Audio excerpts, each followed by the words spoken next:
Hello friends, welcome to home food recipes. આજે આપણે બનાવીશું સાંજના નાસ્તામાં ઝટપટ બનાવીને ખાઈ શકાય તેવો બાળકોથી લઈ મોટા દરેકને પસંદ આવે તેવો ચટપટો નાસ્તો, જે બનાવવામાં ખૂબ જ સરળ છે। ફક્ત 15 જ મિનિટમાં આ નાસ્તો તૈયાર થઈ જાય છે। ઉપરથી ક્રિસ્પી, અંદરથી સોફ્ટ આ નાસ્તો ખાવામાં પણ ખૂબ જ ટેસ્ટી છે। તમે આને કેચઅપ, ગ્રીન ચટણી કે પછી ચા સાથે સર્વ કરી શકો છો। તો ચલો એને બનાવવાનું શરૂ કરીએ।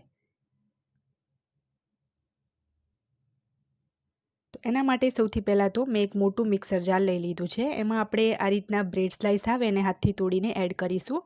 અહીંયા મેં 5 નંગ જેટલી મીડિયમ સાઇઝની જે બ્રેડ આવે એ લીધી છે। તમે 1-2 દિવસ જૂની જે વાસી થઈ ગઈ હોય એવી બ્રેડનો પણ આ રેસીપીમાં યુઝ કરી શકો છો। તો હવે આ બ્રેડનો સરસ આપણે ભૂકો કરી લેવાનો છે। તો અહીંયા તમે જોઈ શકો છો સરસ આ રીતનો અધકચરો બ્રેડનો ભૂકો થઈ ગયો છે। તો હવે આપણે આ ભૂકાને એક બાઉલમાં લઈ લઈશું। હવે એની અંદર આપણે 1 નંગ મીડિયમ સાઇઝનો બાફેલા બટાકાનો માવો ઉમેરીશું। 1 નંગ બટાકાને બાફીને ઠંડો કરી છોલીને હાથથી જ મેં મેશ કરીને લીધો છે। હવે અડધો કપ જેટલું, ગ્રામમાં 50થી 60 ગ્રામ જેટલું એમાં ક્રમ્બલ કરેલું પનીર ઉમેરવાનું છે। હવે આપણે એમાં વેજીટેબલ્સ ઉમેરીશું, જેની અંદર મેં અહીંયા અડધો કપ જેટલી છીણેલી ગાજર લીધી છે। મોટી છીણી આવે એનાથી મેં ગાજર છીણીને લીધી છે। તો ગાજરની સાથે જ બીજા શાકભાજીમાં મેં અહીંયા 2 ટેબલસ્પૂન ફ્રોઝન મકાઈના દાણા લીધા છે। સાથે જ એક નાની સાઇઝની ડુંગળી ઝીણી સમારીને લીધી છે, 2 ટેબલસ્પૂન લીલા ધાણા અને એક નાની સાઇઝનું અડધું જે કેપ્સિકમ આવે લાલ અને લીલું એ લીધું છે। જો તમારી પાસે લીલા કલરનું જ કેપ્સિકમ હોય તો ફક્ત એ જ લેવું। હવે એમાં આપણે 2 ચમચી જેટલા તાજા વાટેલા આદુ, લસણ અને મરચાં ઉમેરીશું। અડધી ચમચી જેટલો એની અંદર આપણે ચાટ મસાલો ઉમેરીશું। 1/4 ટીસ્પૂન એટલે કે 5 ચમચી જેટલી હિંગ ઉમેરીશું। અડધી ચમચી એમાં આપણે કલર સારો આવે એ માટે કાશ્મીરી લાલ મરચું ઉમેરીશું અને 1 ચમચી જેટલો ગરમ મસાલો ઉમેરીશું। હવે બધું જ આપણે હાથથી મસળીને મિક્સ કરી લઈએ। આની અંદર આપણે બ્રેડ ઉમેર્યા છે, પનીર અને બટાકાનો માવો પણ ઉમેર્યો છે, તો એનાથી જ પ્રોપર એનું બાઇન્ડિંગ આવી જશે।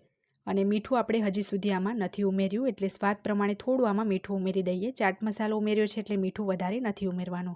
તો અહીંયા તમે જોઈ શકો છો જે રીતનો આપણે લોટ બાંધ્યો હોય એવું આનું બાઇન્ડિંગ આવી ગયું છે। હવે આપણે બંને હાથને ધોઈ લઈશું, ત્યારબાદ ધોઈને લૂછીને તેલ લગાવી આ રીતે ગ્રીસ કરીશું અને આ મિશ્રણમાંથી થોડું મિશ્રણ લઈ આપણે લંબગોળ શેપના રોલ વાળી લઈશું। કોઈ પણ શેપ તમે આપી શકો છો। અહીંયા મેં આ રીતના લંબગોળ શેપના રોલ બનાવ્યા છે। તો બધા જ રોલ આપણે આ જ રીતના તૈયાર કરી લેવાના છે।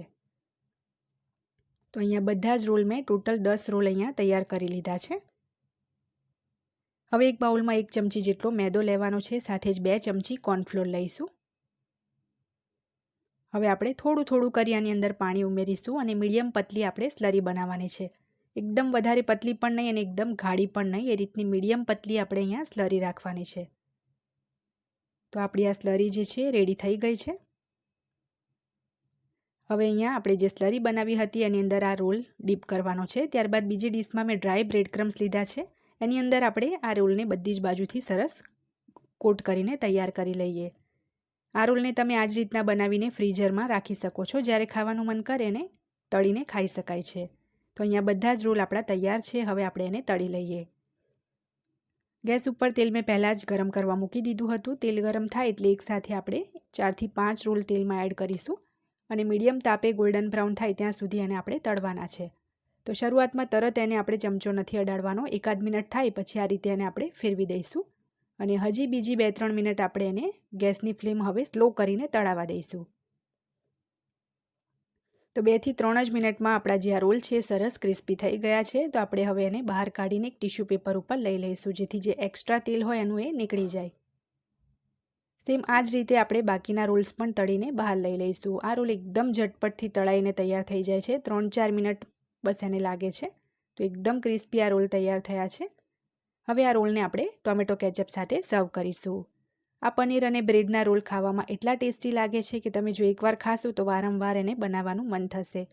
તો એક રોલ અહીંયા તમને હું તોડીને પણ બતાવું કે ઉપરથી એકદમ ક્રિસ્પી છે અને અંદરથી એકદમ સોફ્ટ શાકભાજીથી ભરપૂર છે। આજની આ રેસીપી જો તમને પસંદ આવી હોય તો ચેનલને સબસ્ક્રાઇબ કરી બેલ આઇકન ચોક્કસ દબાવજો, જેથી દરેક નવા વિડીયોની નોટિફિકેશન તરત તમને મળે।